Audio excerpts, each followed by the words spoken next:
ஓம் முருகா போற்றி, கந்தா போற்றி, கடம்பா போற்றி, கதிர்வேலா போற்றி, அறுபடை வீடு கொண்ட முருகப்பெருமானே போற்றி போற்றி. என் செல்ல பிள்ளையே, இன்று அதிசயம் நடக்கும் என் செல்லமே. இதோ உன்னுடைய கஷ்டத்திற்கு கடைசி நாள் இது. இது மருதமலை முருகனின் அருள்வாக்கு நிச்சயமாக பழிக்கும்.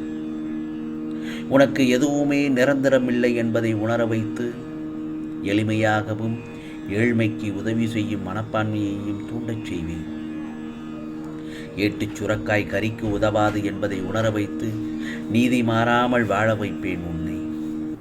அதே சமயத்தில் உழைப்பின் தத்துவத்தை எடுத்துரைத்து உன் உழைப்பில் வருவதை கொண்டு வாழ வைப்பேன்.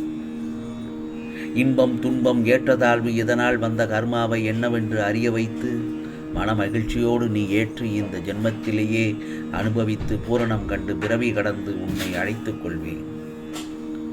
நீ எந்த விதத்தில், எந்த வடிவத்தில், எந்த உறவு முறையில் வணங்கினாலும் உன் கண் முன்னே நிச்சயம் ஒரு நாள் இந்த மருதமலை முருகப்பெருமான் காட்சி கொடுப்பேன் உனக்கு. என்னிடம் சரணாகதி அடைந்தவனை இப்பிறவியில் புண்ணியங்களை செய்ய வைத்து பாவங்களை கரைத்து புண்ணிய லோகத்தில் அமர வைப்பேன். என்னை என்றும் நம்பிக்கையோடு வணங்கி வருபவனை இந்த முருகப்பெருமான் என்றும் நான் கைவிட மாட்டேன். நீ சந்திக்கும் தோல்விகளே உன்னை நிலைகுலைய வைத்துள்ளது. நான் சொல்வது சரிதானே? உன் முகத்தில் ஒரு கலவரம். அது என்ன தெரியுமா? நாம் இந்த நிலையில் இருந்து மீண்டு வர முடியாதா என்று. முருகப்பெருமான் நம்மை இதே நிலையிலேயே வைத்து விடுவாரோ என்ற ஒரு பயம் வந்துவிட்டது உனக்கு. இது உன் முகம் பிரதிபலிக்கும் கலவரத்திலேயே எனக்கு புரிகிறது. நீ படும் துயரங்களை இந்த முருகப்பெருமான் அறிய மாட்டானா என்ன? அப்புறம் ஏன் எனக்கு தீர்வு தரவில்லை என்றுதானே கேட்கிறாய்? தீர்வுகளை உருவாக்கவே நான் உன்னுள் அமர்ந்துள்ளேன். என்னை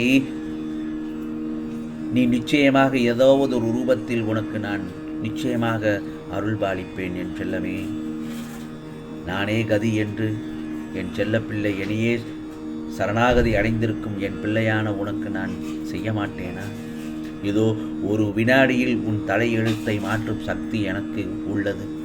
அந்த வினாடி தான் இன்னும் தீர்மானிக்கப்படாமல் இருக்கிறது. ஏனென்றால் நான் கொடுக்க போகும் தீர்வு உனக்கு நிரந்தரமாக இருக்க வேண்டும். சில விஷயங்கள் உனக்கு கூறியது போன்ற நிகழ்வுகள் இப்போது நடக்காமல் இருப்பதை நினைத்து உனக்கு நான் கோரிக்கைகளை நிறைவேற்றவில்லை என்று தோன்றும். ஒன்று மட்டும் நல்லா தெரிஞ்சுக்கோ, நடப்பதை மட்டுமே நான் உனக்கு கூறுவேன். இந்த முருகப்பெருமானும் உனக்கு கூறியதை நிச்சயமாக நிறைவேற்றி தருவேன். உன்னை காப்பாற்ற உனக்கு பக்கபலமாய் இருந்து உன் பயணத்தில் நானும் பயணிப்பேன் என்றும் அதை மட்டும் மறந்து விடாதே. உன் மனம், புத்தி, சிந்தனை, பயம், கலக்கம், எதிர்மறை எண்ணம் என அத்தனையையும் உன்னுள் இருந்து வெளியே எடுத்துவிட்டு உன் தேவைகளை எல்லாம் இந்த முருகப்பெருமான் நிச்சயமாக பூர்த்தி செய்து இதோ என்னுடைய ஆசீர்வாதங்களுடன் உனக்கு எல்லாம் நல்லது நடக்க தொடங்கும் என் செல்லமே. கவலைப்படாதே. வாழ்க்கையில் நீ சாதிக்க வேண்டும் என்றால் தேவையற்ற பேச்சை குறைத்து தீர்க்கமான செயல்களில் மட்டும் ஈடுபடு. இவைதான் உன் லட்சியத்தை அடையச் செய்யும் உத்திகள். வாழ்க்கையில் தோற்றுக்கொண்டு இருக்கிறோமே என்று சதா எந்நேரமும் கவலைப்படாதே. வெற்றி பெற வேண்டும் என்ற நம்பிக்கையும் உணர்வும் வாழ்வில் தோற்றதற்கான தவறை உணர்ந்து மறுபடியும் அந்த தவறு நிகழாமல் செயல்பட்டால் நீ வெற்றி பெறுவது உறுதி உறுதி உறுதி. ஆம் செல்லமே, நீ செய்யும் எந்த ஒரு காரியத்திலும் மற்றவர்களுக்கு துன்பம் ஏற்படாதவாறு யோசித்து செயல்படும். ஒருவருக்கு துன்பம் இழைப்பதற்கு முன் அந்த துன்பம் வேறு ஒருவர் மூலம் உனக்கு வந்தால் எப்படி இருக்கும் என்று யோசி.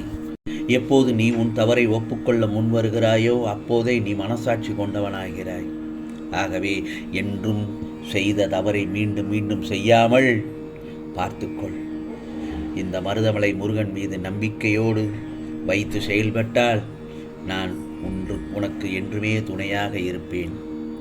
இனி உன்னுடைய கஷ்டகாலம் எல்லாம் முடிவுக்கு வந்துவிட்டது.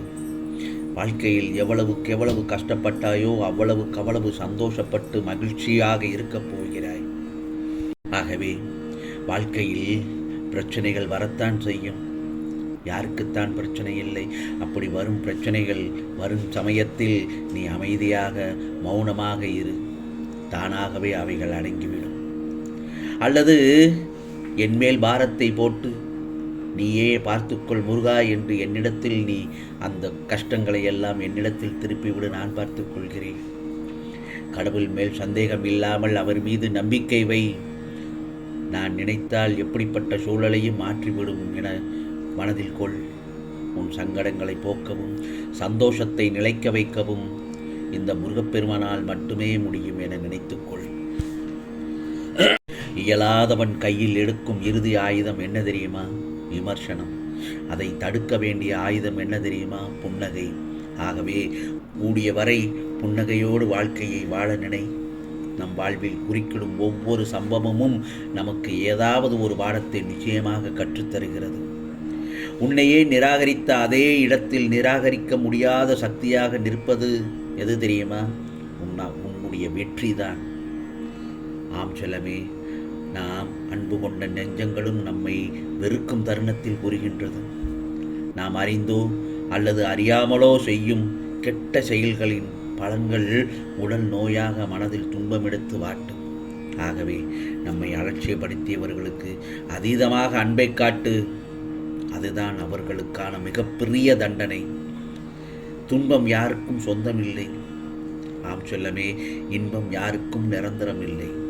வாழ்வில் இரண்டும் மாறி மாறி வரத்தான் செய்யும். மகிழ்ச்சியோட கடக்க பழகிக்கொள். எது கிடைக்கின்றதோ அதை மனதார கேட்டு. இங்கு எதுவுமே கிடைக்காதவர்கள் ஏராளமானோர் இருக்கின்றனர். ஆகவே நீ எங்கு வேண்டுமானாலும் இரு. நீ செய்வது எது என்பது இந்த மருதமலை முருகனுக்கு நன்றாக தெரியும். எதையுமே நியாயமாகச் செய். என்றும் முருகா முருகா என்று என் நாமத்தை கூறும் உனக்கு எப்பொழுதும் நல்லதுதான் நடக்கும்.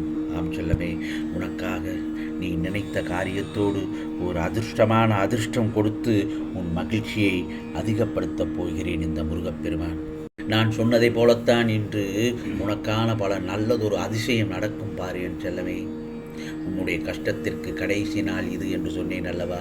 நிச்சயமாக இந்த மருதமலை முருகனின் வாக்கு பலிக்கும். நான் சொல்வதை கேட்டு நடந்தால் உனக்கான மகிழ்ச்சி சந்தோஷத்தில் நீ திளைப்பாய் என் செல்லமே. இது முருகப்பெருமானின் அருள் வாக்கு, சத்திய வாக்கு. உனக்கானது எல்லாம் நல்லது நடக்கும். நல்லது மட்டுமே நடக்கும். அதுவும் நன்மையாகவே இருக்கும். ஓம் முருகா சரணம். ஓம் முருகா சரணம். ஓம் முருகா சரணம்.